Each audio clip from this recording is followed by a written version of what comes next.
Welcome to my channel. आज हम बात करने वाले हैं डीएनए पैकेजिंग की within a eukaryotic cell. Eukaryotic cell, the size ranges in between 10 to 100 micrometer in diameter. So nucleus तो और भी छोटा होता होगा इन यूकैरियोटिक सेल्स में, ऑफ कोर्स बहुत छोटा होता है, बट इस न्यूक्लियस की कैपेसिटी देखिए कि इतने बड़े से डीएनए को, जो कि एक धागे जैसी संरचना है, जो कि अगर टोटल लेंथ अगर हम इसकी बात करें और खींच के देखें तो end to end it comes around 2 metre, जो कि 6 से 6.5 फुट इंसान की जितनी लंबी होती है। कैसे माइक्रोमीटर साइज के साइज में पाए जाने वाले न्यूक्लियस में इतना बड़ा धागे जैसी संरचना पाए जाने वाला डीएनए या क्रोमोसोम पैक हो जाता है। So the credit goes to for this type of packaging is interaction or the condensation of DNA takes place due to the interaction between negatively charged DNA and the positively charged protein. Negatively charged DNA, okay, थोड़ा सा revise करें जो उन बच्चों के लिए जो कि क्या कह रहे हैं, सोच रहे होंगे नेगेटिवली चार्ज क्यों कह रही है मैम।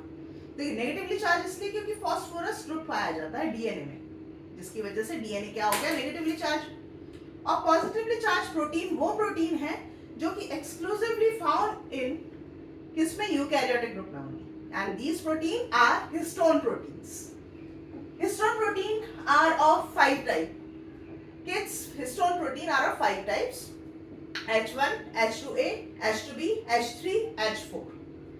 इन प्रोटीन ने ना आपस में फंक्शन का बंटवारा कर लिया है कि कौन सी प्रोटीन क्या काम करेगी। हिस्टोन प्रोटीन ने क्या कहा कि ओके, हम 4 H3, H4, H2, H2B हम 4 बनाएंगे वो कोर स्ट्रक्चर जिसकी के अराउंड डीएनए रैप होगा। H1 ने कहा ओके, मैं कोर स्ट्रक्चर में कोई इन्वॉल्वमेंट मेरा नहीं रहेगा, मैं करूंगी डीएनए को वहां पे पकड़ूंगी जहां पे वो कोर स्ट्रक्चर को रैप कर चुका होगा, और मैं उसको बंद करके कहूंगी ओके अब आगे जा, तू दूसरे कोर स्ट्रक्चर को पकड़। तो H1 do not involve in the core structure, while remaining 4 proteins, which one, H2A, H2B, H3, H4, these involve in the core structure of a nucleosome, which is the fundamental structural unit of chromatin. ठीक है ना। अगर हम इनके primary structure की बात करें ना, 4 प्रोटीन की, तो ये 4 प्रोटीन का बेटा प्राइमरी स्ट्रक्चर कुछ इस तरह से होगा, लीनियर होगा of course, N terminal, C terminal, और बीच में मेजर इंपॉर्टेंट या फंक्शनल कह लीजिए कि functional protein that is important for the nucleosome formation, वो पाया जाता है। And this structure, this part remains conserved in the eukaryotic species. ठीक है, ये पार्ट बिल्कुल कंजर्व रहता है, तभी इतने हिस्टोन्स, यही 4 तरह के हैं, 4 ही, मतलब इनके वेरिएशन भी ऑफ कोर्स पाए जा सकते हैं, बट मोटा मोटा यही 4 होती हैं। इन 4 का ही इन्वॉल्वमेंट है किसमें, न्यूक्लियोसोम बनाने में, although there variants can be found.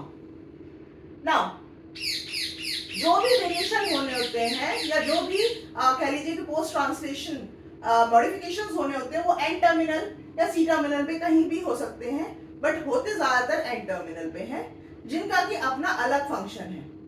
यहाँ पे न्यूक्लियोसोम फॉर्मेशन में इतना कोई इन्वॉल्वमेंट नहीं है। Now these 4 protein actually make an octamer.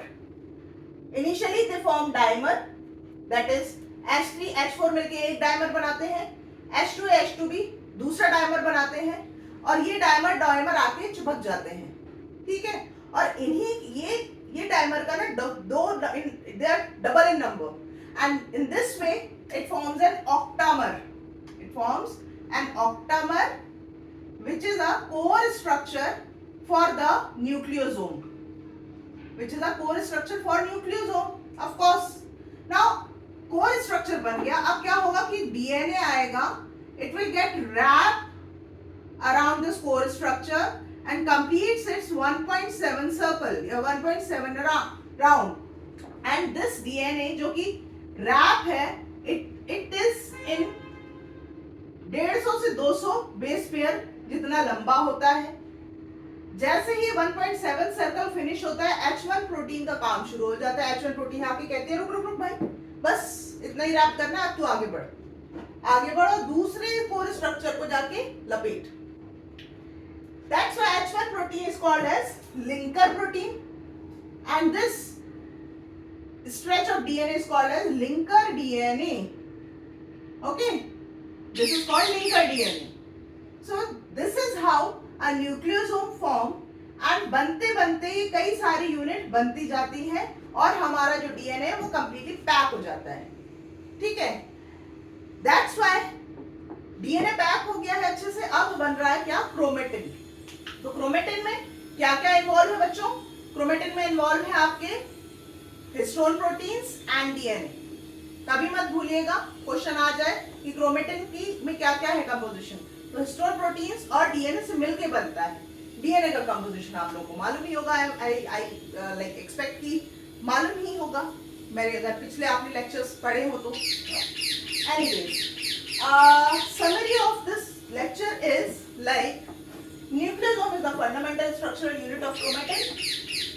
Core is made up with the octamer of basic protein, that is H2A, H2B, H3, H4. H1 is the linker protein, linker histone protein. The DNA that wraps around the core is of length 150 to 200 base pair, and it looks like beads on string. Beads on string इसलिए कह रहे बच्चे क्योंकि जब इसको पहली बार electron microscope में देखा गया तब इसी तरह का लगा था कि भैया मोती मोती है, फिर धागा है, मोती मोती फिर धागा है. क्योंकि मोती मोती किसने बनाया? ये ऑक्टामर स्ट्रक्चर बना रहा था. ये था लिंकर डीएनए. तो जो सबसे पहले थॉट आया ना इस स्ट्रक्चर को देख के वो यही था कि it's kind of beads on string. तो इसका ये फ्रेज इसके लिए न्यूक्लियोसोम के लिए यूज होना शुरू हो गया. तो don't get confuse if question comes like कि something that is related to beads on string. तो ये मत सोचिएगा आउट ऑफ सिलेबस हो गया, ये न्यूक्लियोसोम से रिलेटेड है. ठीक है, तो आई होप ये लेक्चर अच्छा लगा हो तो please hit the like button, share this video with your friend and please subscribe my channel. मिलते हैं आगे के लेक्चर्स के साथ में. Till then stay safe.